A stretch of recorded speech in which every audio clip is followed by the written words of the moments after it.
Okay, we're gonna give people 5 more minutes to log in.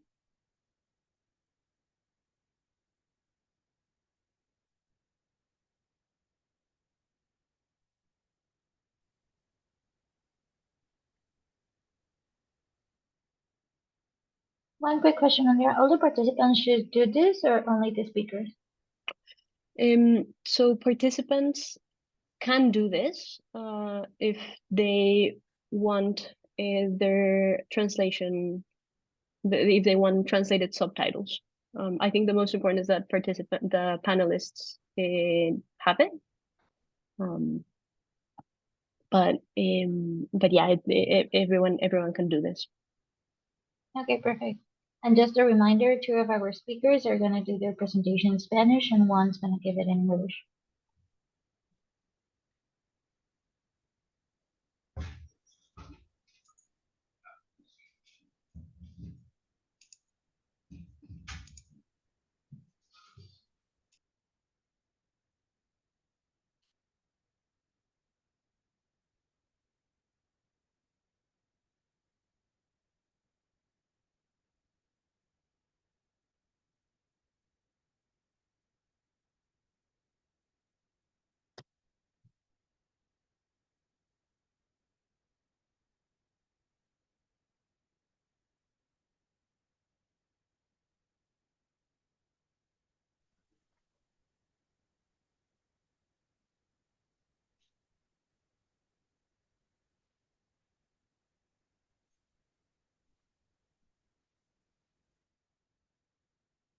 Okay.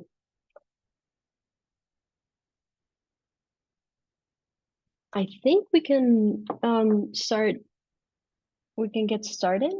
If you have issues with the translation, you can write on the chat, and my colleagues will help.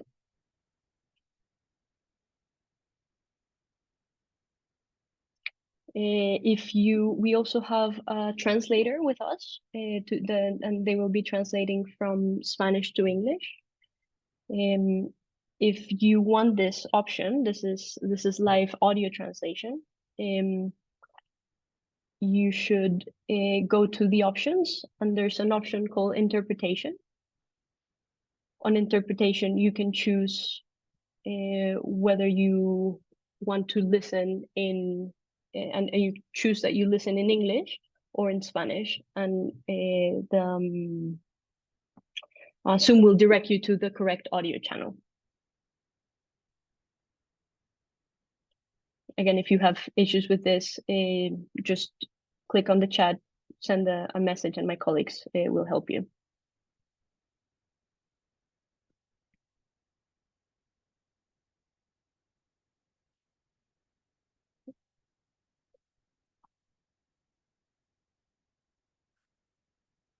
Okay. All right. So let's get started.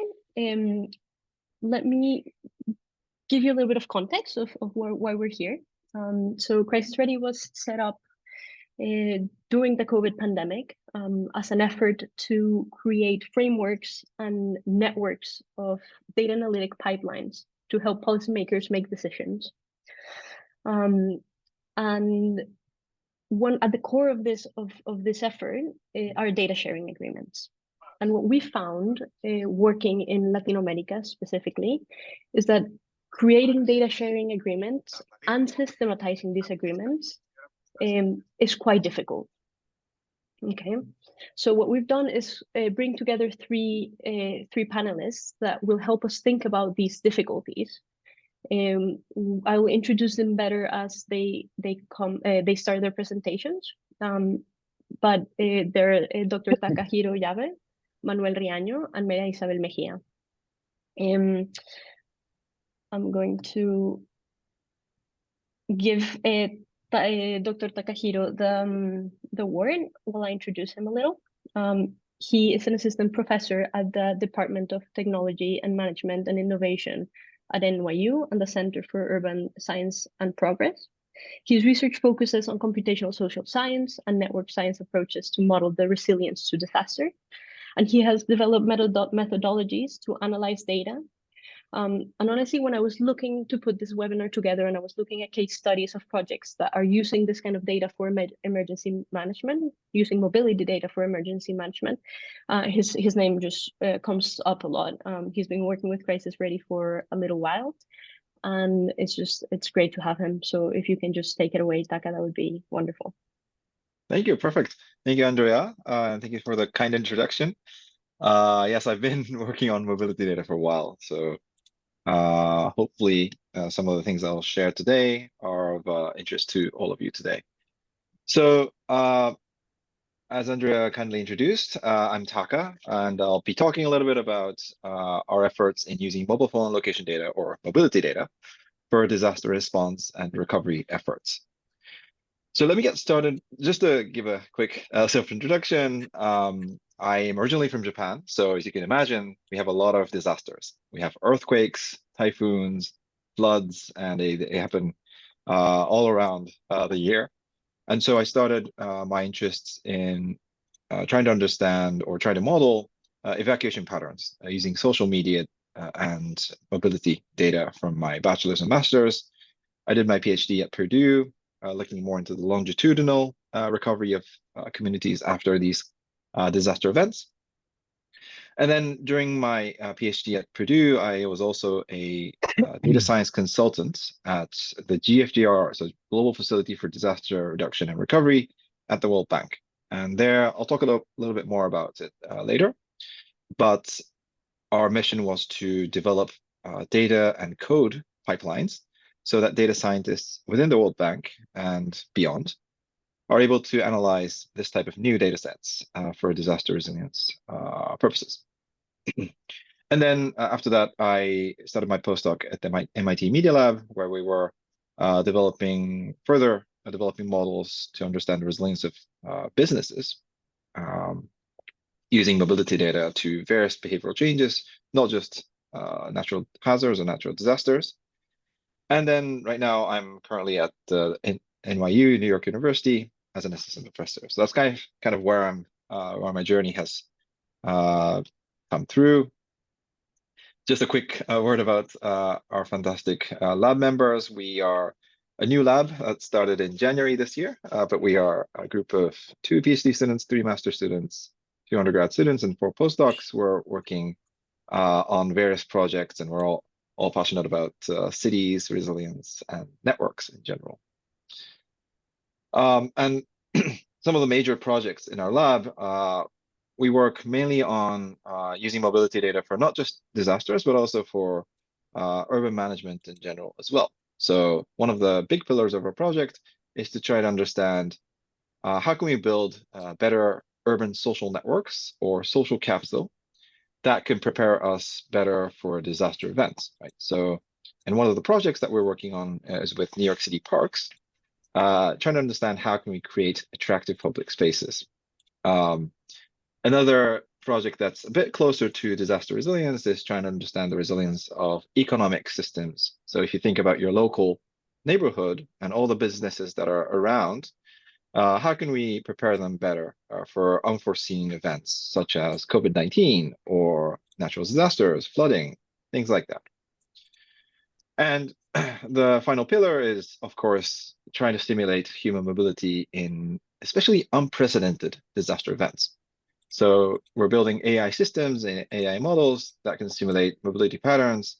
And this is a collaboration with University of Tokyo. So we're trying to get various disaster events from Japan and the US, hopefully in the future, more from other countries as well, to better model what would happen in the city where there is never a disaster that's happened before. What would happen to people's behavior if it happens? Okay, so let's jump into the mobility data analysis part. So this is, of course, most of you know what the data looks like, but this is actual data from the Great East Japan earthquake in Tokyo, which happened in 2011. So as it's kind of, you know, becoming more common to have this type of data, but in Japan, we had this data from a big mobile phone data company, and it contains around 5% of the entire population. This was actually a video. The earthquake hits at 2:46, so it's 1 more hour. This is during the day.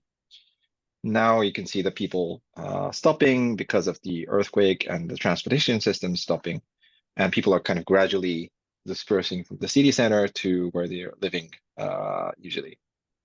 So, you know, this is just to visualize how good this data is in terms of trying to understand how people are reacting to a disaster. And we've been working with this data set for several years now to try to develop new models, new methods that are useful for disaster operation, resilience, and recovery operations.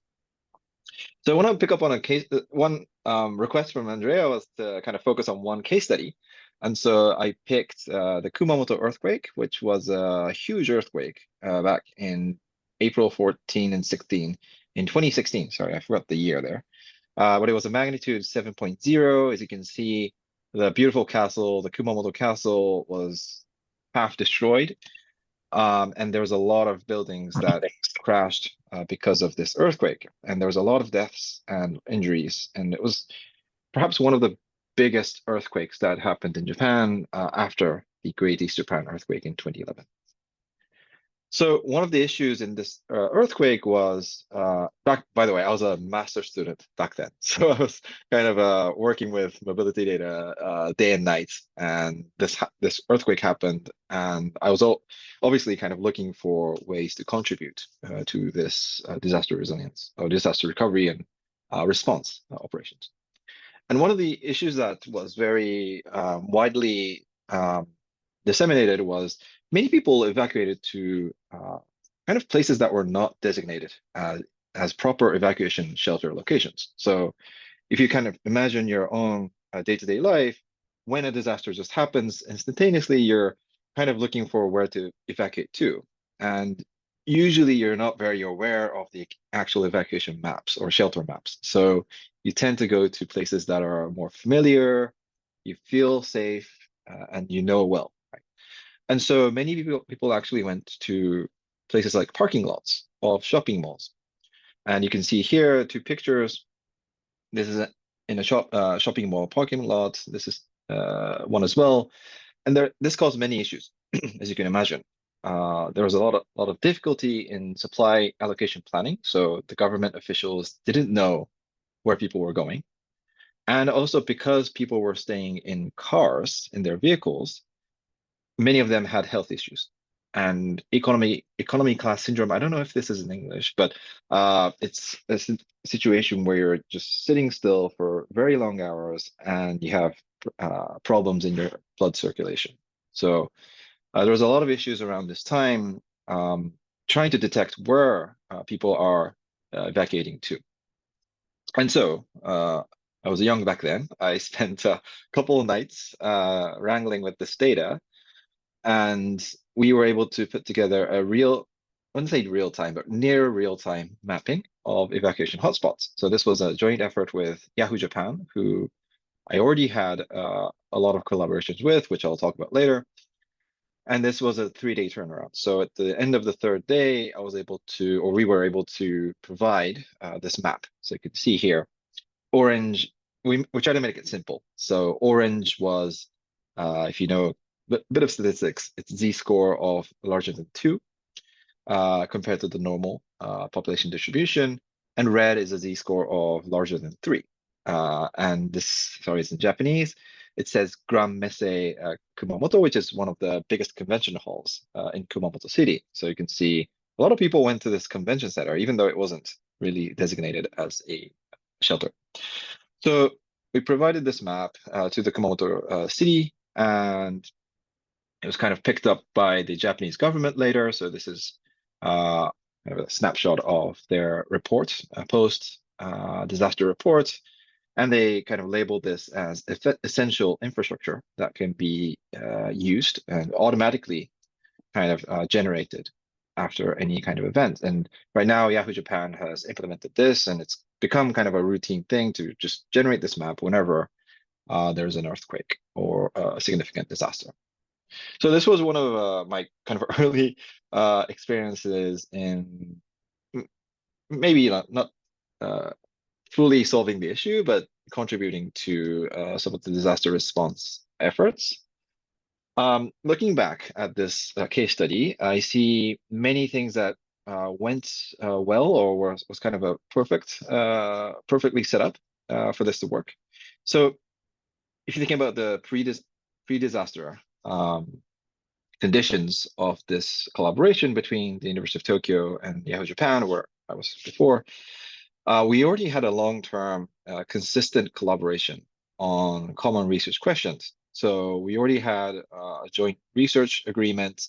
We were already working on several papers using the data, and we had a lot of trust, in fact. So especially there was a huge collaboration pipeline with the Yahoo Japan research team. And we also had regular updates to other teams within Yahoo Japan. So we were talking a lot with the media team, the public relations team. And I think those pre-existing ties within, not just with the research team, but also within Yahoo Japan was really helpful in trying to get this map out to the city governments in Kumamoto. And as you can imagine, there was a lot of effort and work into getting full access to data. So as researchers, we obviously we love data. So our preference is always to get access to raw data so that we have a lot of flexibility and control over what we do with the data. And so there was a lot of effort, and this wouldn't have worked if the disaster has already happened and we were finally then talking about putting this agreement together. So I think this pre-existing collaboration was really helpful in putting together the results. Again, speed is key. So we had a pre-disaster agreement on what we can produce. So I think the biggest or important thing is that we don't do anything new. we know we only produce maps that we know that it's robust, we know that it kind of works, and is useful for many stakeholders. And yeah, we work with the data science team to scale this up and speed up the analysis in real time. And post-disaster, I think this is also important. So once the disaster response phase is over, we kind of included this research project into a more longitudinal project with Yahoo Japan. So we started monitoring the post-disaster recovery situations, and we had a chance to review what the unmet needs were during the disaster. So actually, in the earthquake that happened earlier this year on January 1st in another area, this map was produced, but also there was another new issue where a lot of the areas, because it was a peninsula, a lot of the areas lost internet connection. And so that was another issue that wasn't really significant before, but then now we're looking back at that event and saying, hey, can we try to address this and develop methods that can address that issue and implement it for next disasters. So that it's kind of this cycle between pre-disaster, disaster response, and then post-disaster planning. I don't want to take too much time, but we did kind of scale this up to a global setting as well with the World Bank, with Nick Jones.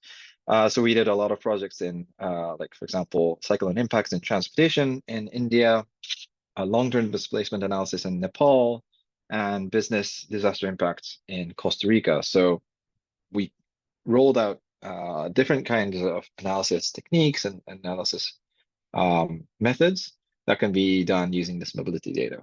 And the next question was, how can we further democratize or make it open the use of mobility data for disaster management? And so we put a lot of effort in creating this open source code toolkit, which is called MobileKit. If you're familiar with Python, you can pip install MobileKit very easily on your Jupyter Notebook. And so if you're interested, please take a look at it. It essentially has all the functions that we developed for all of the this post-disaster mobility analysis use cases.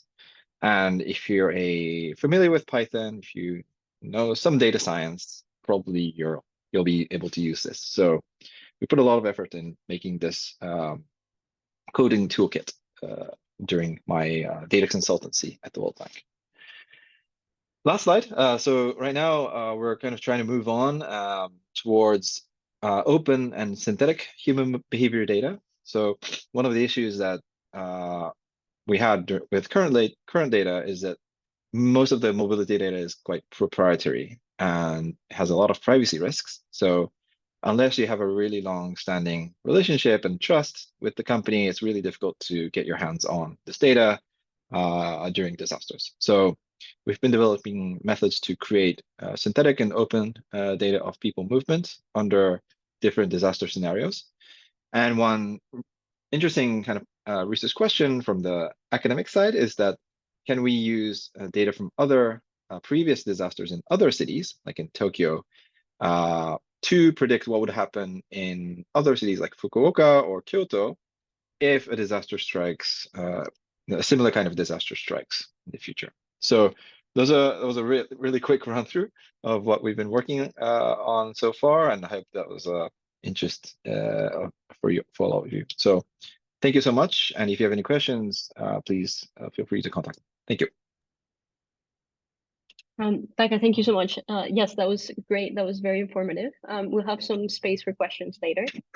But personally, I can attest to MobileKit. It's a great pipeline. We've given some workshops on how to use it for emergency response in Central America.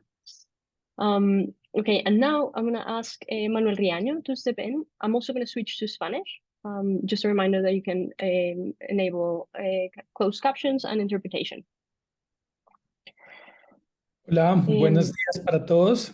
Déjame te presento, me dan muchas ganas de presentarte. Por favor. Sí, listo. Bueno, Manuel Riaño lideró la creación de la Agencia de Analítica de Datos de Bogotá, la cual integra 4 organizaciones público-privadas más la oficina de la alcaldía, y tiene el propósito de hacer un uso articulado de la información para la toma de decisiones. Estuvo muy activa durante la emergencia COVID. Además, pues Manuel tiene un amplio conocimiento de los datos de movilidad, en particular en el contexto latinoamericano, que nos interesa mucho, y su integración a política pública. Entonces, ahí sí, Manuel, te dejo, por favor, que nos ayudes con la presentación. Gracias, Andrea. Muchas gracias a ustedes por la invitación y el espacio, y también a los asistentes. Voy a hacer énfasis primero en 2 puntos para explicar el papel que tuve dentro del caso de uso que les voy a contar. Por un lado, fue mis conocimientos que adquirí en política pública durante 7 años, más o menos entre el 2009, 2008 y el 2014, 2015. Trabajé en la alcaldía de la ciudad como gerente público en la Secretaría de Desarrollo Económico. Y también fui asesor en un par de ministerios y entidades del gobierno nacional. Entonces, de ahí adquirí, digamos, como unos conocimientos relacionados con el manejo de lo público, y particularmente fui director del Observatorio de Desarrollo Económico de la ciudad, y ahí empecé a trabajar algunos temas de datos de movilidad. Eso me llevaron después en otro momento pues de mi vida laboral. Cuando emprendí, tuve un negocio, se llamaba Negocia tu Negocio. Lo que nosotros hacíamos es que en Latinoamérica hay muchos negocios informales que existen en un local físico, una tienda, un salón de belleza, un restaurante, pero que no son empresas formales. Y el negocio, el emprendimiento que nosotros tuvimos, trataba de intervenir en la compra y venta de estos negocios. Se hacían 7,000 de estas ventas al año solo en Bogotá, 25,000 en Colombia y más de 145,000 en toda Latinoamérica. Y parte del problema era entender cómo valorar un negocio informal que no tiene cifras financieras para poder demostrar su valor. Y uno de los acercamientos que nosotros tuvimos fue a través de ejercicios de localización inteligente. donde usábamos datos anonimizados de dos empresas que comprábamos la información. Una se llama Unacast y la otra Viraset. Y con ambos datos valorábamos la cantidad de personas que circulaban al frente del local. Y esto nos permitía crear quintiles de calificación para entender en qué grado o qué tantas personas circulaban al frente de los negocios como uno de los determinantes para calcular su valor. Después de eso profundicé bastante en temas de localización inteligente, en modelos ya para la localización de grandes negocios y grandes empresas. Y estuve también un tiempo trabajando como profesor de la Universidad del Rosario. Y ahí conocí a Alejandro Feguet, que es un investigador. Yo siempre le dije que él estuvo toda su vida preparándose para el COVID sin saberlo, porque sabe programar, es antropólogo, pero además su hobby, si es que eso puede ser un hobby, es el tema de la epidemiología. Entonces, él tenía también como algunos conocimientos, los dos trabajábamos como profesores en la carrera de gestión urbana. Y ahí intercambiamos como algunos conocimientos, algunas experiencias alrededor de esto. Después yo, y es lo que hago actualmente, pues de ahí pasé a trabajar en temas de inteligencia artificial y, y entre eso, pues hoy soy socio de un par de empresas, una startup que le vende servicios de inteligencia artificial a banco y una consultora que se dedica a acompañar a las empresas en establecer esa estrategia e implementarla de inteligencia artificial. Entrando ya en el caso de uso, y esto lo quería contarles a ustedes para que tuvieran un poco de contexto, por qué estaba en esa situación. Cuando comenzó el tema del COVID,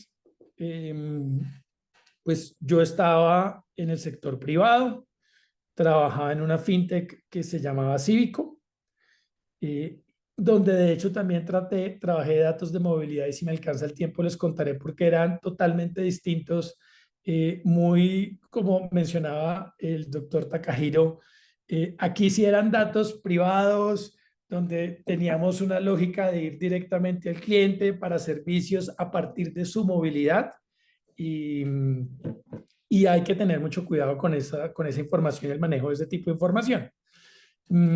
Pero digamos que la anécdota iba que cuando comienza el COVID, pues siento que tenía unos conocimientos y sobre todo también unos contactos que debían ser aprovechados para ayudarle a la ciudad.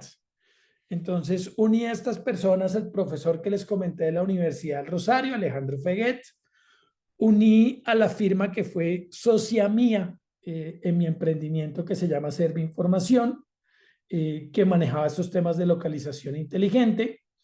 Y trabajé también con algunos jóvenes del equipo de la fintech donde yo estaba. Como les comentaba, en ese momento yo era el director de data y de nuevos negocios. Y uní los esfuerzos para generar un sistema que nos permitiera entender cómo se movía a través de la información de los celulares el virus por la ciudad. Entonces, lo que queríamos entender era cuándo había un espacio donde una persona que supiéramos que tenía COVID se había sentado en los 7 días anteriores, se había encontrado con otra persona y, por lo tanto, por haber estado más de cierto tiempo expuesta, pudo haberla contagiado. Y a partir de ahí, entender el movimiento del virus por la ciudad. Eso nos implicaba tener acceso a la información de qué personas tenían COVID y dónde vivían. Y nosotros lo que hicimos fue que yo le presenté la herramienta funcional, pero con datos falsos, pero para poder mostrarle cómo funcionaba la dinámica a la entonces alcaldesa de la ciudad, Claudia López. Y a partir de ese modelo y de contarle para qué nos podía servir, que era para controlar y entender en qué zonas de la ciudad se estaba propagando más la enfermedad, poder controlarlo y tener un aislamiento. Bogotá estuvo encerrada por más de 6 meses, varias zonas de la ciudad, que no fuera para todos al tiempo, sino sectorizado, entendiendo estas dinámicas y tratando de prever cómo se iba moviendo la enfermedad. Ella pues nos autorizó tener acceso a esa información y comenzamos a trabajar con la Secretaría de Salud de la ciudad. Solo 2 personas teníamos acceso a la data porque, como ustedes se imaginarán, ya no solo era el problema de tener la información de los datos de movilidad, sino además tener los datos de las enfermedades de estas personas, que son bastante complejos y que tienen que tener, pues, por supuesto, todas las protecciones en términos de datos personales. Y con esa información fuimos capaces de entender cómo se fue moviendo la ciudad, y cada 15 días tomábamos decisiones de qué barrios abrir y qué barrios cerrar. Luego logramos tener de un macro contexto a intervenciones mucho más micro, focalizadas, para tratar de contener la enfermedad en una situación donde la capacidad hospitalaria de la ciudad estaba comprometida. Nosotros en Colombia, como nos pasa en buena parte de Latinoamérica, no tenemos desarrollos de tecnologías y los ventiladores que se necesitan en las unidades de cuidado intensivo, y por lo tanto era muy difícil poder responder vía oferta a un problema que se estaba subiendo, y era el uso de la capacidad instalada del sector salud. Ahí también tuvimos otro uso relacionado, y fue usando lo que venía trabajando el equipo del Rosario, de grafos, de teorías de grafos. Algunos de ustedes seguramente también los han utilizado, que es tener ese núcleo con esos vértices que te permite entender muchas veces cómo una persona se conecta con otras personas. Se usa mucho para redes sociales, y aquí lo utilizamos para entender, por la movilidad de las personas que se estaban pudiendo mover, por dónde era que se estaban moviendo. Y de esa manera, a partir de quienes se habían encontrado con personas que estaban enfermas y que sabíamos que estaban enfermas, poder buscar los famosos superdispersores. No sé si recuerdan, pero en la época de COVID habían personas que no mostraban ningún síntoma, mientras que habían personas supremamente graves, habían otros que estaban perfectamente, pero que eran positivos. Y por lo tanto seguían haciendo su vida normal y esparcían el virus con mayor fuerza. Esta información, con esto lo que nosotros hacíamos con estos modelos, que combinaban modelos de Machine Learning con modelos de movilidad, con modelos de grafos, era predecir cuáles zonas, particularmente cuáles puntos o centroides, iban a tener una mayor probabilidad de tener personas superdispersoras viviendo ahí. Y lo que hicimos fue que con esos puntos, esos centroides, empezamos a mandar publicidad de la mano de Google y de Meta, y también de una información de las personas que tenían televisión de la empresa de telecomunicaciones de la ciudad, y les salía una alerta con unas indicaciones especiales diciéndole: en esa zona en que usted está es más probable que haya COVID y que usted no lo haya identificado. Si usted cumple con algunos de estos requisitos, por favor entre a esta página web y nosotros iremos a hacerle un examen. Y alternativamente, la ciudad, el equipo de salud, tenía otras metodologías para buscar los casos positivos.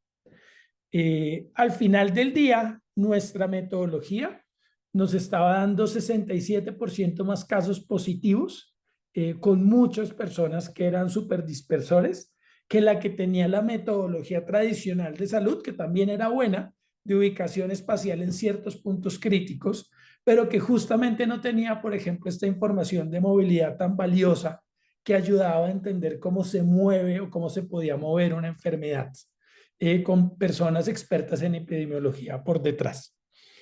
Esos fueron los dos usos que les dimos a la información de movilidad en ese entonces. Yo después he tenido la oportunidad incluso de trabajar en algún tema con mapas, facilitando temas de mapas también cuando ocurrió lo de Haití, y le mandamos al equipo de bomberos de la ciudad y al equipo de bomberos que fue desde Colombia hasta allá, usando la información de mapas, la mayor probabilidad donde podían tener las personas que vivieran, que ya no se veía. Como ustedes saben, Haití es muy pobre y no tenía ni siquiera los mínimos recursos para darle a los bomberos y saber a dónde ir a buscar para tratar de rescatar las personas.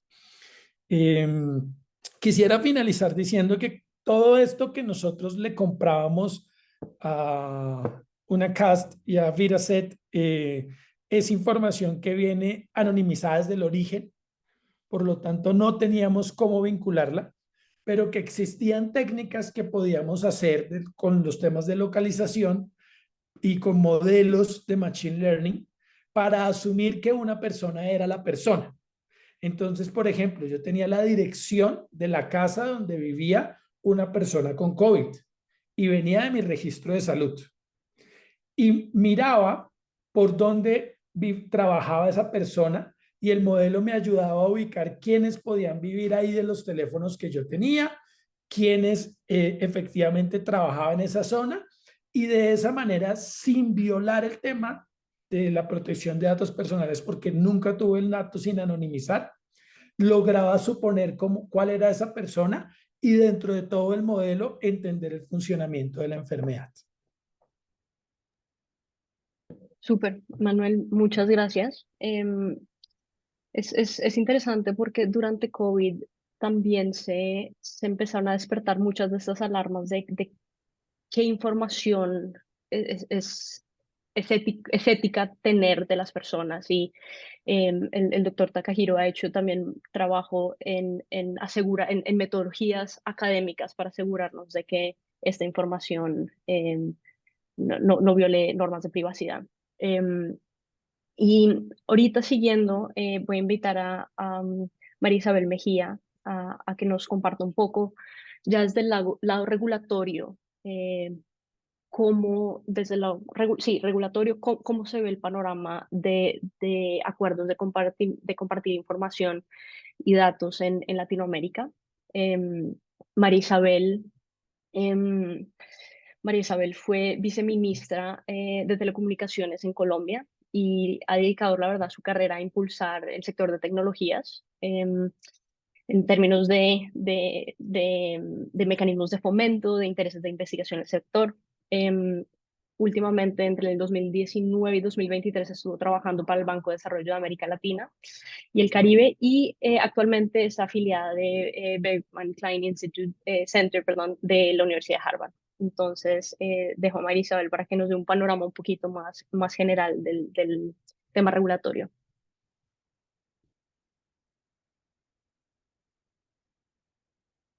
Marisa, ¿te tenemos conectada?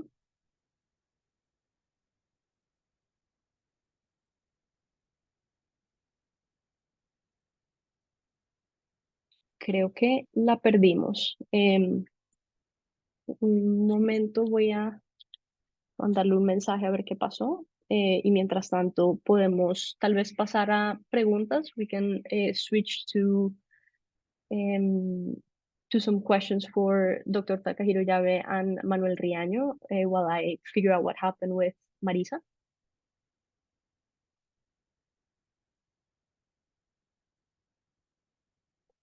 Are there any questions from the audience? I have a quick question. This is Andrew. Go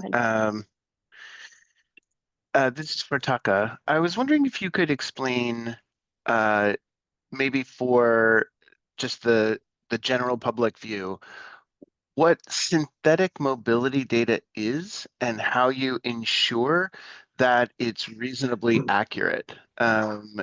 So I think it's the kind of thing that may not be intuitive to most people as to how that would actually allow you to model the kinds of relationships that you're trying to model. If you could just sort of like Yeah. explain that, that make it. Sure. Thanks, Andrew. I see Maria's back, so I'll keep it short. So synthetic data is a product of human mobility models. So from the past data from past disasters, we can learn how people react to certain disaster events. And if we can do a great job on modeling and replicating how people move, then theoretically we can simulate how people would react to hypothetical disasters. So it's a huge, and it's not, there's no perfect model yet, I think, but there's many ways to try to validate the accuracy of synthetic data by looking at, for example, using disaster A to simulate what would happen in disaster B, which actually happened, but not using what we observed in disaster B, and comparing the predicted versus the actual disaster mobility patterns in the disaster B. That's one way you could try to validate and check if the synthetic mobility model is accurate. So I hope that was a really quick, intuitive answer to your That's question. great. Thank you. Kaka. Yeah, Yeah, thank you. also because the synthetic data goes a long way in making sure that there is no ethical or to lower the ethical barriers to be able to use this kind of data. Correct. Yeah. Cool. Marisa, please. Volví, se fue el internet. Habilítame para compartir la presentación mientras me presentas.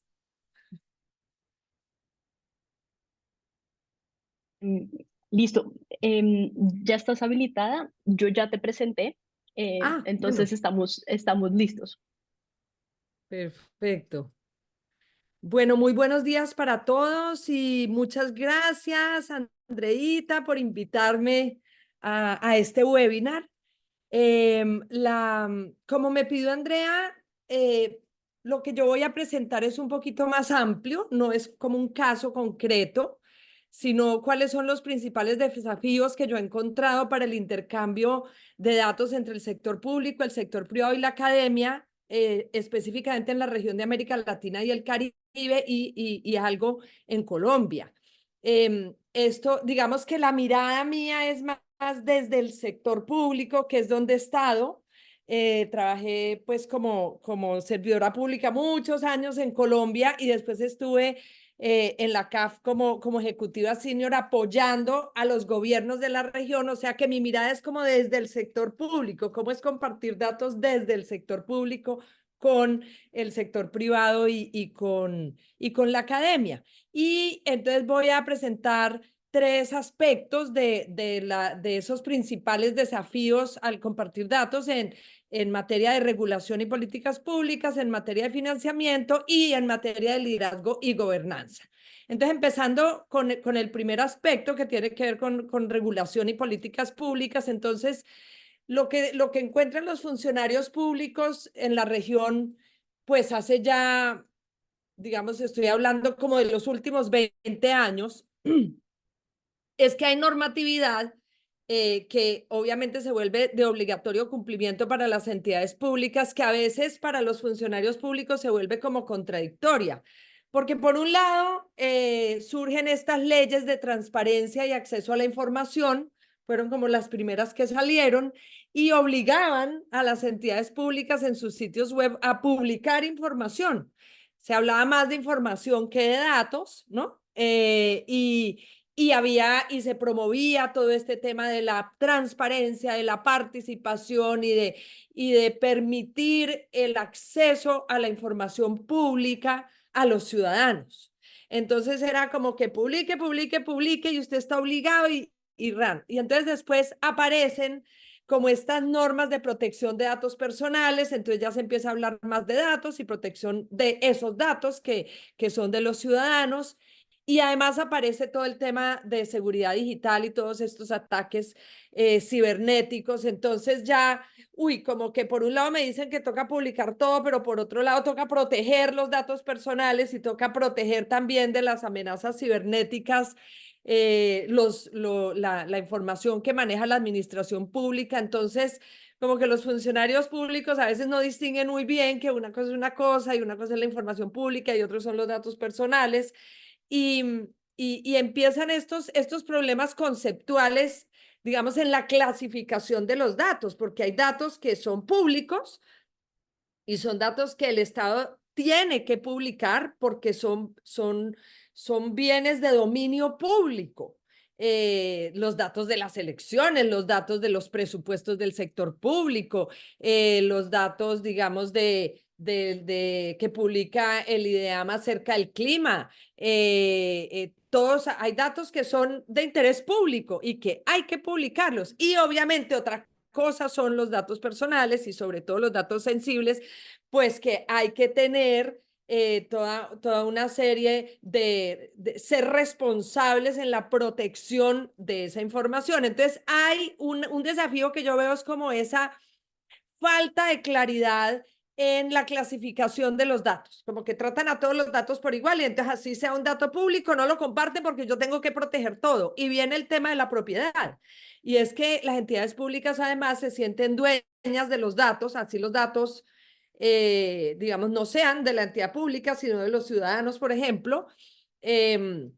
Igual las entidades privadas se sienten dueñas de los datos, así los datos sean de los ciudadanos y aparece todo este tema del consentimiento de los ciudadanos. El otro día estuve conversando con una persona que trabaja en la Secretaría de Gobierno Digital de Brasil, que están haciendo una plataforma para que precisamente el sector público pueda utilizar datos que son propiedad del sector privado, pero que son de los ciudadanos, pero que las maneja el sector privado, pero que el sector público lo pueda utilizar para el bien público, pero entonces obviamente habría que tener una plataforma como de consentimiento, que el ciudadano dé el consentimiento para que sus datos sean utilizados para el bien público, sus datos sean utilizados para investigaciones. Y claro, y ahí vienen los temas de los ciudadanos como que a todo dicen que sí, sí, hágale, hágale, hágale, y muchos no están preocupados por la privacidad, entonces aparecen todos estos aspectos éticos y de necesidad de concientizar a los mismos ciudadanos sobre el valor de sus datos. Bueno, entonces también hay falta de claridad en la propiedad de los datos, de quién son los datos y entonces quién debería dar el permiso para usar esos datos, si es el que lo está administrando o el que está delegado para administrarlo, que puede ser una entidad privada o una entidad pública, o son de los ciudadanos. Entonces, ¿de quién son y quién es el que debe dar permiso y cuál es el fin para la utilización de esos datos? Entonces, ahí hay cosas que no son claras y que conceptualmente son un poquito oscuras. Por otro lado, entonces en el sector público van apareciendo como unas tendencias en materia de políticas públicas. Entonces hace 20 años era que el gobierno electrónico, gobierno en línea, gobierno digital. Entonces las entidades públicas pues trabajaban en esas estrategias de gobierno digital, donde parte de eso pues era tener un sitio web donde se publicara información para los ciudadanos, y después aparece entonces la tendencia de los portales de datos abiertos, donde ya el llamado más que publicar información es publicar datos, esos datos que son públicos, y entonces aparece el reto de crear esos portales de datos abiertos que tienen muchos retos, porque se publican los datos, pero digamos no son datos en tiempo real en general, sino que son fotos y muchos no son datos que puedan ser leídos por una máquina. Entonces, a veces, pues como que están los datos allí, pero no se puede hacer mucho con ellos. Y a veces hay buenos datos, pero también como que no hay como todo un ecosistema habilitado y empoderado para utilizar esos datos. Tanto el sector privado como la academia pueden utilizar esos datos y no saben que ahí están y no los usan. Bueno, y después entonces hay un llamado a las entidades públicas, por ejemplo, en particular de la OECD, que es, bueno, pasemos a un sector público impulsado por los datos. Entonces, adquiere gran relevancia el tema de los datos y cómo se puede empezar a tomar decisiones en la administración pública y formular políticas públicas a partir de los datos. Entonces ya cada vez hay más conciencia de la importancia de tener unas buenas infraestructuras de datos con unos buenos mecanismos de gobernanza. Y viene el tema de los datos me sirven para entender mejor cuáles son las problemáticas públicas, poder hacer predicciones, pero digamos que unos conjuntos de datos solitos a veces no son suficientes para entender como la globalidad de esa problemática. Entonces ahí es donde aparece, hay que usar datos de muchas fuentes y tratar de combinar esos datos de muchas fuentes. Entonces aparece el tema de, bueno, tenemos que implementar modelos para compartir datos que provienen de diversas fuentes. Entonces esto es lo que viven los funcionarios públicos de los gobiernos de la región de América Latina. También en regulación, pues hay como que veo yo que en América Latina hay una falta de normatividad para habilitar la compartición de datos o el intercambio de datos. En la Unión Europea existe el European Data Act desde que se aprobó en el 2022 y el EU Data Act en el 2024. Yo no sé de casos de regulación específica para habilitar el intercambio de datos como estas leyes de la Unión Europea en América Latina. En Colombia, digamos que en 2018 se expidió el documento COMPES, que era la Política Nacional de Explotación de Datos o Big Data, que empieza a hablar de compartir datos entre el sector público y el sector privado. O sea, se empieza a hablar por lo menos de la necesidad de compartir datos y intercambiar datos. En el 2022 entonces se crea el Plan Nacional de Infraestructuras de Datos y por ejemplo en 2022 se genera un decreto de gobernanza de esa infraestructura de datos. O sea que ahí hay unos avances y se empiezan a hacer también unos pilotos de modelos de compartir datos como Datatrots o bueno, algunos que ahora vamos a ver.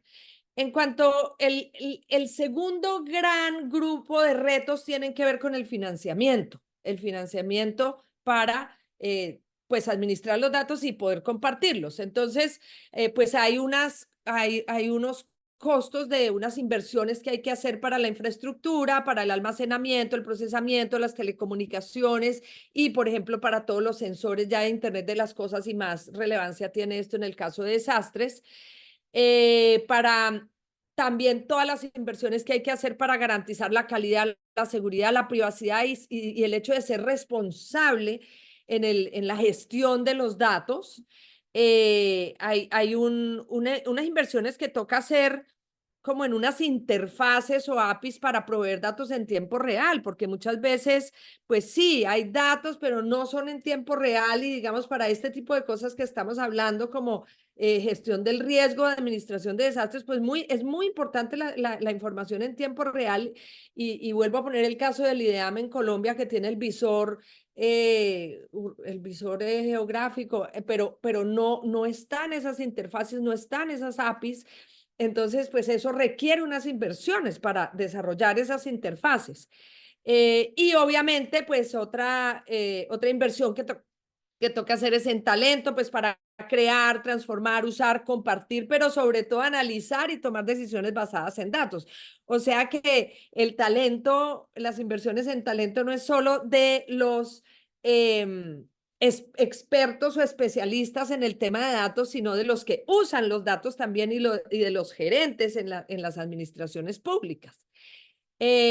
Lo otro es trabajar, que tiene que ver con el financiamiento, es como en definir modelos de negocio para compartir los datos, porque como tengo en el último renglón, compartir los datos debería poder generar valor y debería poder haber un negocio alrededor de compartir los datos. Entonces, digamos que hay que trabajar en encontrar modelos de negocios donde haya una propuesta de valor claro, con un público objetivo claro, unos canales, que sea claro el modelo para entregar los datos, para crearlos, para transformarlos en información, para esa información generar conocimiento y que eso permita tomar decisiones. también claro un modelo de negocio para capturar valor, obtener beneficios y que haya un retorno económico social. Entonces a veces como que no es claro cuál, como que el modelo no cierra, el modelo de negocio no cierra. Entonces habría que trabajar en encontrar modelos de negocios que permitan que compartir los datos genere valor. Y por último, en materia de liderazgo y gobernanza, pues yo pienso que una de las cosas que hay que hacer para poder compartir datos es como dinamizar todo el ecosistema de datos, donde hay muchos actores que tienen unos roles, unas responsabilidades, unos proveen datos, otros usan datos, otros son los dueños de los datos, otros administran. Entonces, como dinamizar ese ecosistema de datos, pero hay una cosa que falta y es ese rol de orquestador del ecosistema de datos, que puede ser una entidad pública en una ciudad, como por ejemplo Ágata, o una entidad del orden nacional, o que se le delegue, que haya una alianza público-privada encargada de orquestar ese ecosistema, o que haya como un actor que se delegue para ello.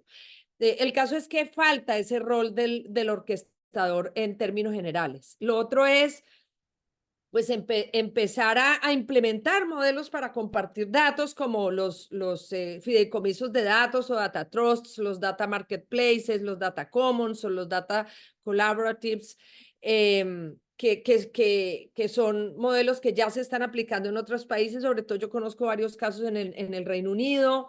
Pero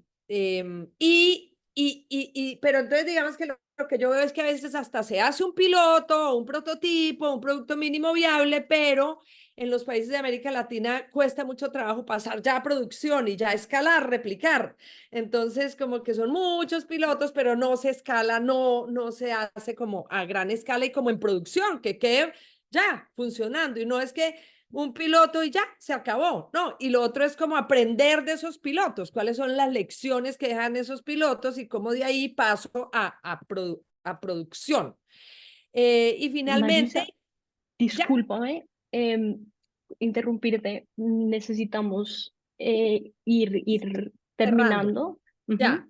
Esto es lo último, entonces también la necesidad que veo de que existan protocolos y metodologías para compartir datos, donde se establezcan los roles y responsabilidades, haya reglas claras para generar confianza, que existan mecanismos para solución de conflictos y como que se firmen acuerdos previamente, como el que mencionaba de Yahoo en Japón, que había ya pues un acuerdo previamente firmado.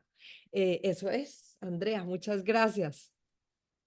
Muchas gracias a ti, Marisa. We're running a little short on time, but on the chat, there's a question from Mauricio Vergara to Manuel. Maybe you can ask that question, Mauricio? Sure, thanks. I wonder if we could explain in Spanish because I'm not sure if everyone is speaking English or in Spanish. Mauricio, en el idioma que prefieras, puedes hablar en español o en inglés. Gracias. Manuel, una pregunta. Respecto al caso de uso que presentó y entendiendo que el enlace entre la ubicación, la casa y el trabajo de esta persona es el número celular, ¿cómo obtuvieron ustedes esta información? Porque es finalmente el número el que se mueve por la ciudad, manteniendo anónimos esos datos. Hago entonces una claridad, Mauricio, y muchas gracias por la pregunta.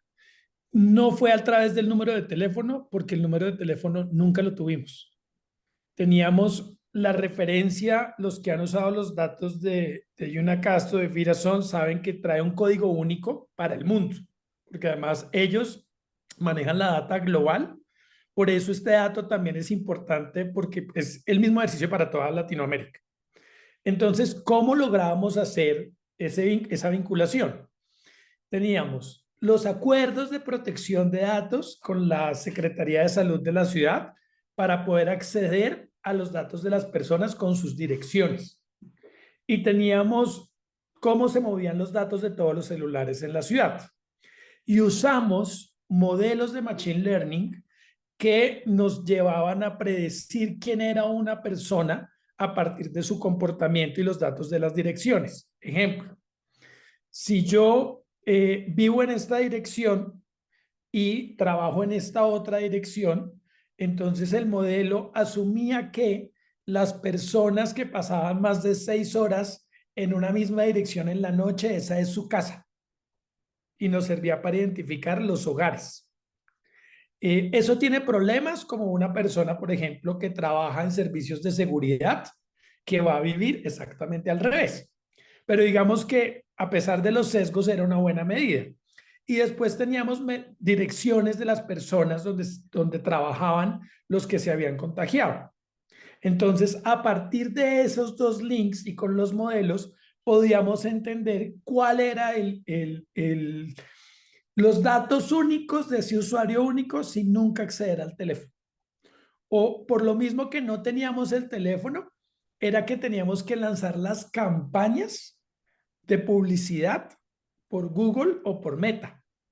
Si tuviéramos el teléfono, lo fácil hubiera sido marcarles y decirles, oiga, yo creo que usted es un súper dispersor. Entonces teníamos que mandarlas a esas zonas donde sabíamos que había una gran probabilidad de encontrarlos para que ellos mismos, dando su autorización, fueran contactados por la entidad de salud Ah, para hacerles un examen. ok. Muchísimas gracias. Con gusto. Okay. We ran out of time, sadly, because this has been amazing. Thank you, all of you three, for your very thoughtful presentations. And if anyone in the audience wants to be put in touch with any of the panelists, please reach out. Muchísimas gracias a todos y hasta la próxima. Gracias, Andrea. Thank you. Thank you, Gracias. Andrea. Bye-bye.